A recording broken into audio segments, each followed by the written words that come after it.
Today on CityCast Chicago, while we wait for our new city council and mayor to be sworn in May 15th, business continues down in Springfield as lawmakers are more than halfway through the current legislative session. So I'm checking in with our go-to for all things state capitol, and I'm just a bill. WTTW reporter Amanda Vinicky. It's Monday, April 24th. I'm Jacoby Cochran, and this is what Chicago's talking about.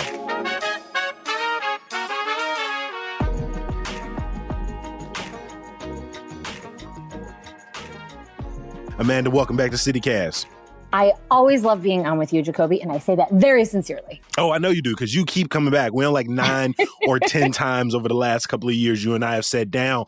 But the reason being is because you do such a fantastic job covering what is coming out of the state capitol. And this week, Mayor-elect Brandon Johnson made his way down to Springfield to start, sort of bumping elbows with the lawmakers. He's hoping to have a good relationship as he moves in. How did that visit to Springfield go for the mayor-elect? Well, we have to see the returns on his investment of time to really have a good answer to that. But by all means, it was really successful. You saw a lot of standing ovations for a joint address, which, by the way, is not something that Lightfoot did before the House and the Senate. So that's something that's somewhat rare and special. The standing ovations, I would really have to go back and count, but more than, I believe, Governor J.B. Pritzker received when he gave his joint State of the State and budget address. So it was very well received on the Democratic side of the aisle. We can perhaps get into less so, unsurprisingly, on the GOP side. What we don't know, also, by the way, Jacoby, is, like I said, return on investment. And also, we don't know what went on in private meetings. Yeah. This is pretty darn early. So presumably it's glad handing, saying hi, nice to meet you. Right? Sure. We don't know what specific asks he made and if any sort of guarantees or promises were made.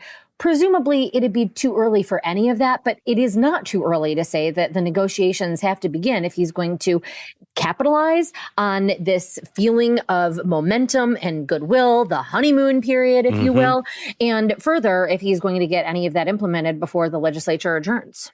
Do you think his ability to lean on past relationships with like current House Speaker Emanuel Chris Welch, the fact that he was an elected official, even though it was just 2018 on the Cook County Board of Commissioners, having run for office, having met with some of those legislators, some of those representatives before, do you think that just kind of gave him one leg up than what we saw maybe 4 years ago? Perhaps a leg up in a relationship with Senate President Don Harmon, who he worked for once upon a time.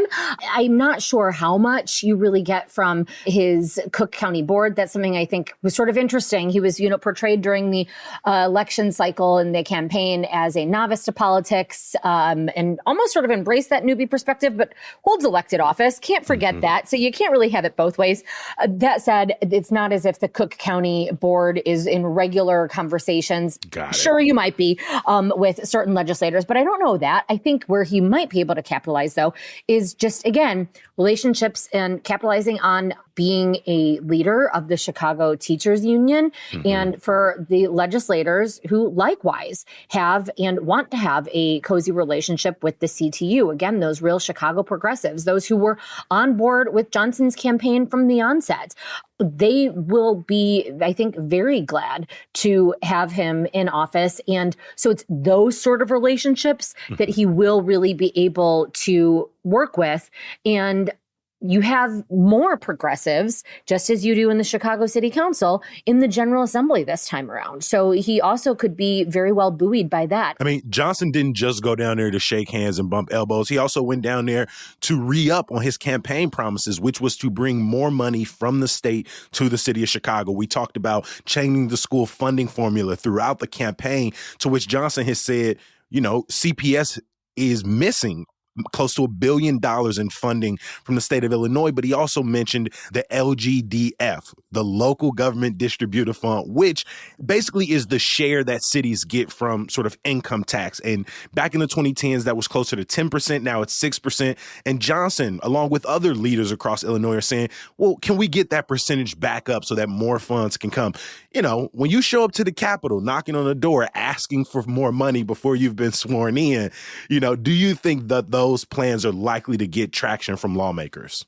Okay, so bear with me. I've got a lot of points on these things. First, I will want to mention what he didn't say, and Okay. that was some of his campaign promises that were very much part of his platform that would require, I mean, I think there are workarounds. You could go a referendum, but the other way would be to ask the General Assembly, and that is something that Governor Pritzker has already thrown cold water on, and that is the financial transaction tax. So, things like trading would be taxed. And that's something that Pritzker says he thinks would just cause financial markets to up and leave Chicago. They can, technology. Mayor-elect did not bring that up at all, despite that being his platform. He also didn't bring up the real estate transaction tax, the sort of tax on anything over $1 million. Exactly. Yeah. When the sale of homes. And so we didn't hear that. What we did, like you said, was this ask for LGDF. And that is something that the Illinois Municipal League has been advocating for, not just this year, but since it was really done away with. I don't know that there will be an appetite for that. I mean, every legislator will be hearing from their local mayors, city councils to ask for that as well. So there is a chance. That said, it wasn't built into the governor's proposed budget. And something that we need to keep in mind for anything that Johnson is asking for is there are a whole lot of asks. For example, there is a coalition that really believes that Illinois needs to implement a tax credit for children. That's something that they're really trying to buttress support for. There's already some funding issues for a program that provides money for undocumented immigrants to be on Medicaid. And there's an effort to expand that to a younger group of undocumented individuals. That would cost some major buckaroos. And there's certainly a coalition that wants that. And then when you look at the education component, again, Johnson talks about Chicago being short.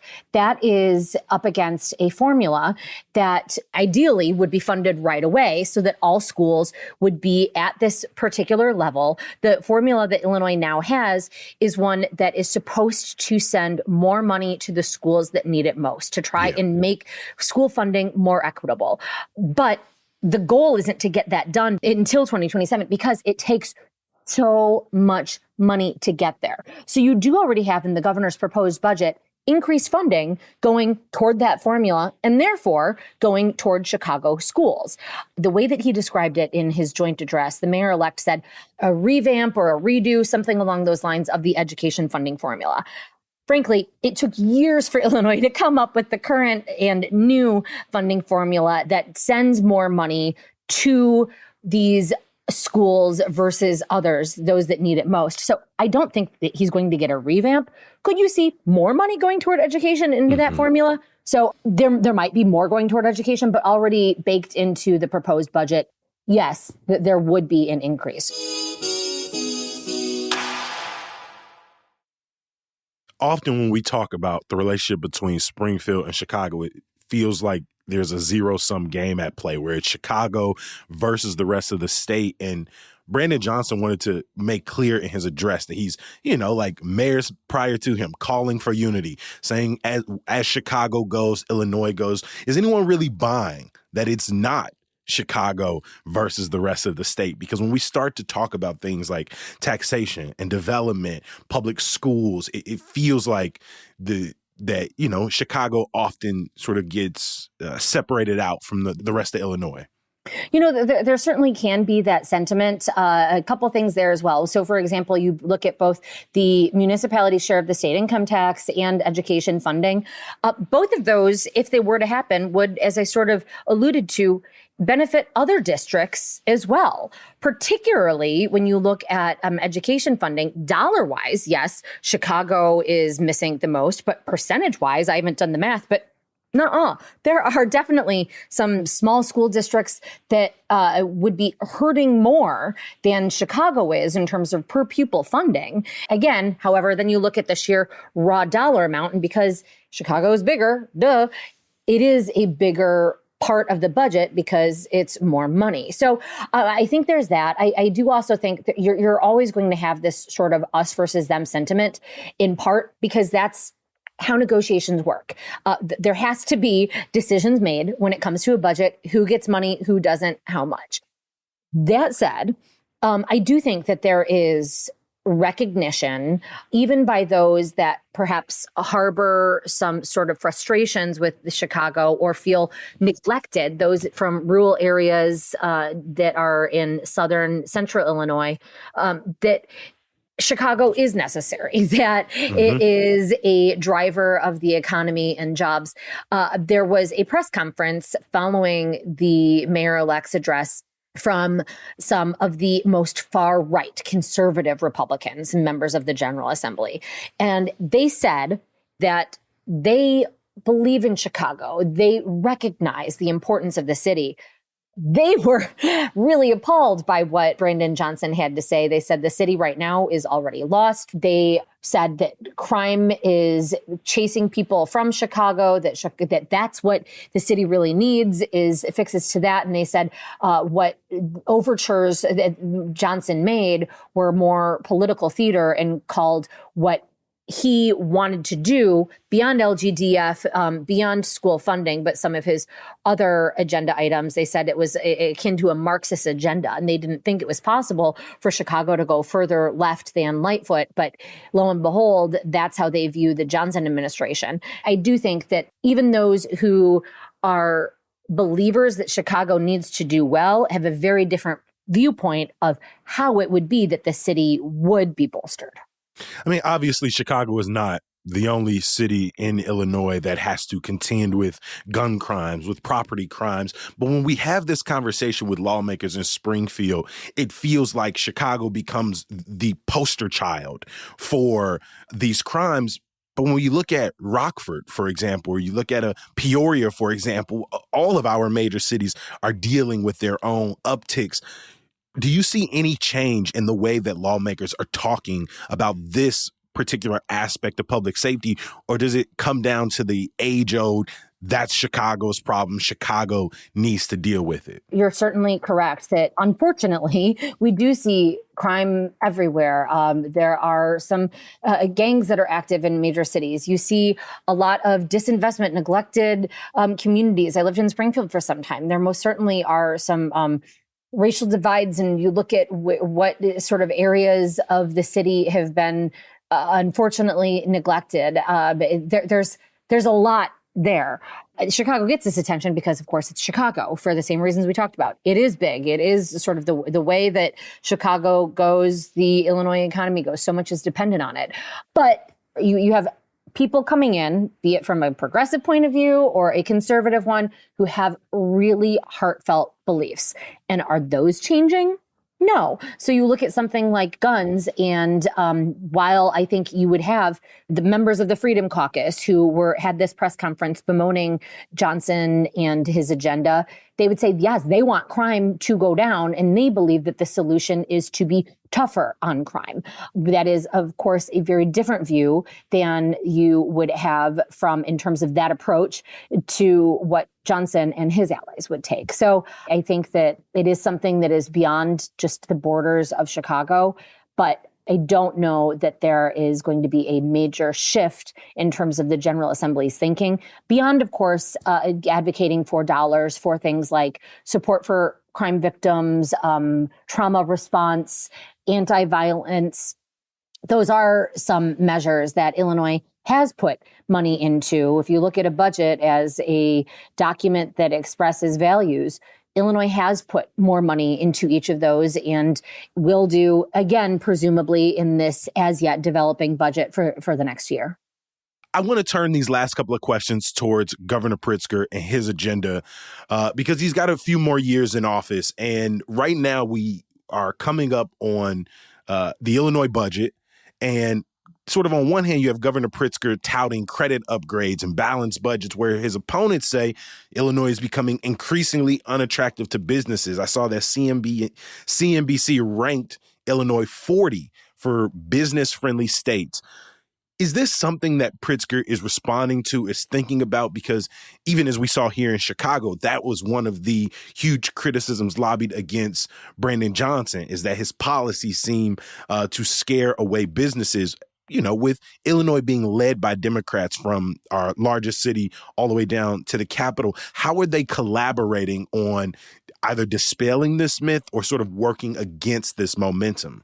I think it really depends on who you talk to on that one, Jacoby. Governor Pritzker would come in and say that he had experience that has him very well in tune with what businesses need. That was what he came in as when he was governor, was with that business acumen.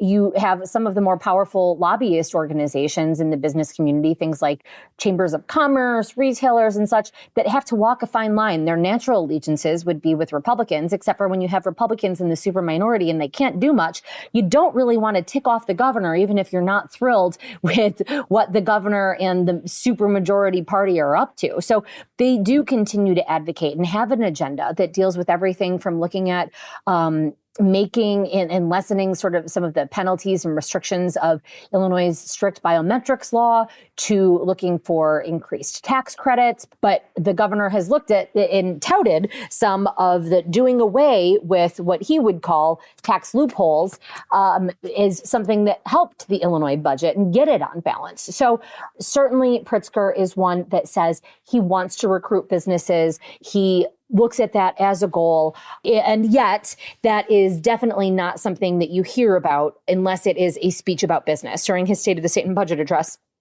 is that what he talked about? Not really. But I think you would speak to Pritzker and members of his echelon who would say, hey, wait, we've had some successes. And when you look at a state that has credit upgrades, when you look at a state that is welcoming to reproductive choice, when you look at all of our other missions, that makes people want to live in Illinois and to have businesses recruit here. When we talked in January, some of the big pieces of legislation that we were considering were, what does the future of cash bail look like?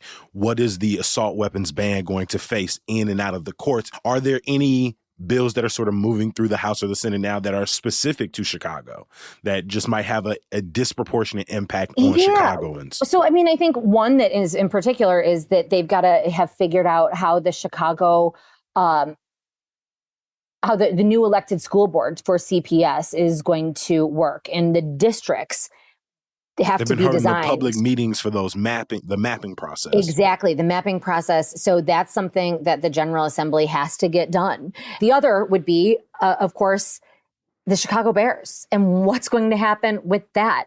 The notion of this sort of tax plan of freezing taxes and then having the Bears pay a fee, that seems to be dead on arrival. There's a new proposal. It's consideration of what, like adding $3 to every ticket to pay off the Soldier Field bills that are still here. Yeah. So what are the Bears going to get? Thus far, it doesn't seem as if their lobbying efforts are particularly impressive or successful.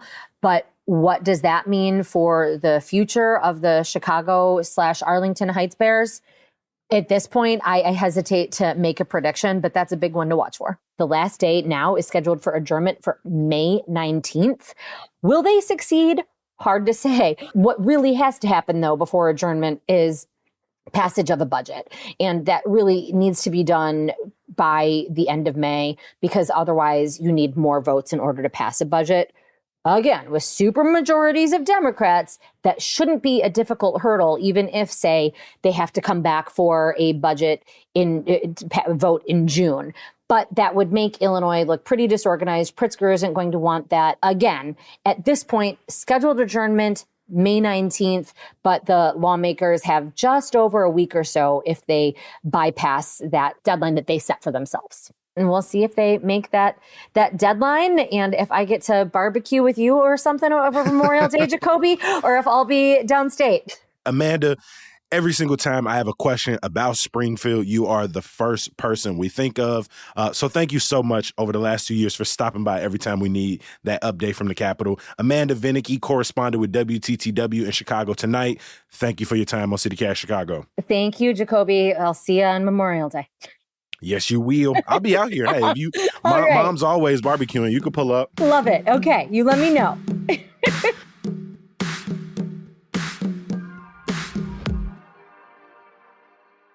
Before I let you go, I got a little bit of news for y'all. Closing arguments in the ComAF4 trial are expected today before a federal jury decides the fate of the 4 former executives and lobbyists who are accused of bribing state lawmakers. The Illinois Labor Relations Board has made a preliminary ruling that overturns the COVID-19 vaccine mandate imposed on city employees in October 2021, stating that individuals who lost their job should be rehired and awarded back pay.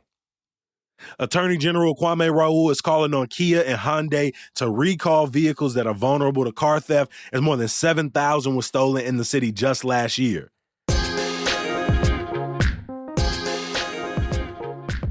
And some good news to get you through.